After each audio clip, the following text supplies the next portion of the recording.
हिमालयी वाइग्रा यानी कि कीड़ा जड़ी, इसकी वजह से धामी सरकार को हर साल हो रहा है अब करोड़ों रुपयों का नुकसान। नमस्कार दोस्तों, स्वागत है आप सभी का प्यारा उत्तराखंड में। इस वीडियो में हम आपको विस्तार से बताते हैं कि किस तरह से धामी सरकार को हर साल यानी कि वन विभाग को हर साल करोड़ों रुपए का नुकसान हो रहा है। वन विभाग आपको बता दें कि पिछले 7 साल से 1 ग्राम भी कीड़ा जड़ी नहीं खरीद सका है। इससे हर साल सरकार को करोड़ों रुपए का राजस्व का नुकसान होता है। हर साल आपको बता दें कि धारचूला और मुनस्यारी के जो ऊपरी हिमालय क्षेत्र हैं, जो ऊपरी हिमालय बुग्याल हैं, उसमें कीड़ा जड़ी के दोहन के लिए सैकड़ों की तादाद में परमिट जारी किए जाते हैं, लेकिन वन विभाग की झोली हमेशा से ही खाली रहती है। ऐसे में सवाल ये उठता है कि आखिर जो कीड़ा जड़ी है, जिसके दोहन के लिए वन विभाग ने इतने सारे परमिट दे रखे हैं, वो कहाँ जा रही है। इन सबको देखकर आपको बता दें कि आशंका ये भी जताई जा सकती है कि जो विभाग के कर्मचारी हैं, उनकी मिलीभगत से ही जो कीड़ा जड़ी है उसकी अब तस्करी हो रही है पिछले 7 सालों से। हिमालयी वाइग्रा के नाम से विख्यात कीड़ा जड़ी के कारोबार को वैध बनाने के लिए आपको बता दें कि 8 अक्टूबर 2018 को यार्स गंबू कीड़ा जड़ी संग्रहण, विदोहन एंड रॉयल्टी की प्रक्रिया निर्धारित की गई।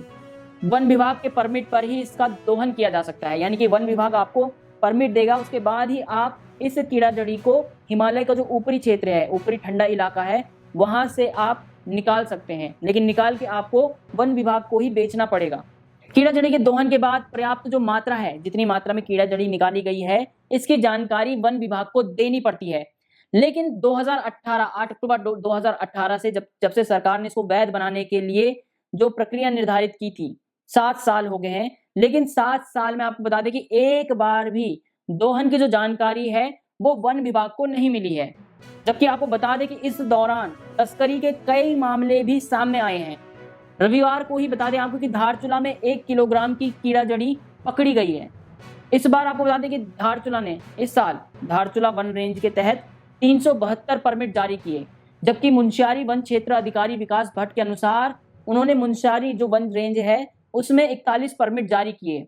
इस बार भी कई परमिट धारकों ने कीड़ा जड़ी के संबंध में जानकारी नहीं दी। वन विभाग भी परमिट जारी करने के बाद कोई सुध लेता ही नहीं है, तो कोई जानकारी देगा ही क्यों।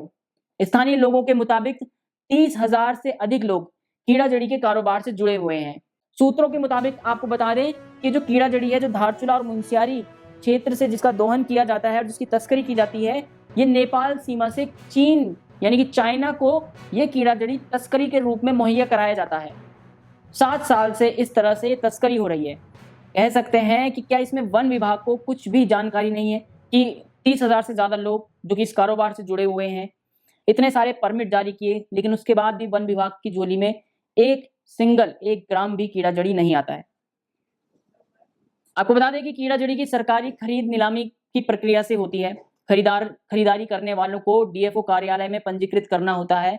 परमिट लेने वाले लोग जब बुग्याल से प्राप्त कीड़ा जड़ी के वजन की जानकारी विभाग को देते हैं, तब विभाग खरीद के लिए पंजीकरण कराने वाले लोगों को आमंत्रित कर नीलामी कराता है। सबसे अधिक दाम लगाने वाले ठेकेदार को ही कीड़ा जड़ी बेची जाती है। ठेकेदार इसे देश में कहीं भी बेच सकता है। अंतर्राष्ट्रीय स्तर पर बिक्री के लिए कस्टम विभाग से भी अनुमति प्राप्त करनी होती है।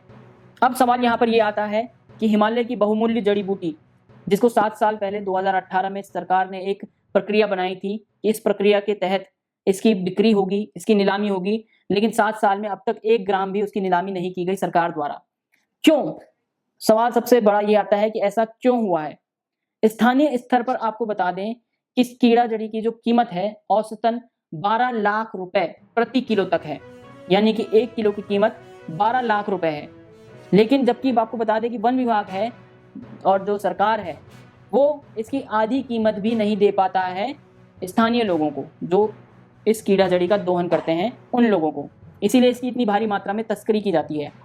अब सवाल ये आता है कि इसकी तस्करी करने से रोकने के लिए क्या किया जाए। इसके बहुत सारे विकल्प हो सकते हैं। पहला विकल्प आपको बता दें कि वर्ष 2023-2024 में जो कीड़ा जड़ी के दोहन के लिए 372 परमिट बांटे गए, उन सभी को निरस्त किया जाए, या फिर उनके ठेकेदारों से ये कहा जाए कि जितनी भी आपने जितनी भी कीड़ा जड़ी का दोहन किया हो, उस कीड़ा जड़ी को आप सरकार को जमा कराएं। इस पर थोड़ा सख्ती बरतनी होगी इन 372 परमिट धारकों के ऊपर, या फिर सरकार को जो कीमत है इसकी, वन विभाग को या सरकार को जो कीमत है इस जड़ी बूटी की, उस कीमत को बढ़ाना पड़ेगा। इस घाटे से बचने के लिए उत्तराखंड सरकार क्या नए कदम उठाती है, ये देखने वाली बात है। फिलहाल के लिए प्यारा उत्तराखंड में इतना ही। अगर आपको वीडियो अच्छी लगी तो लाइक करें, शेयर करें, सब्सक्राइब करें और कमेंट करके अपनी राय जरूर बताएं। फिलहाल के लिए प्यारा उत्तराखंड में इतना ही। जय हिंद, जय भारत, जय उत्तराखंड।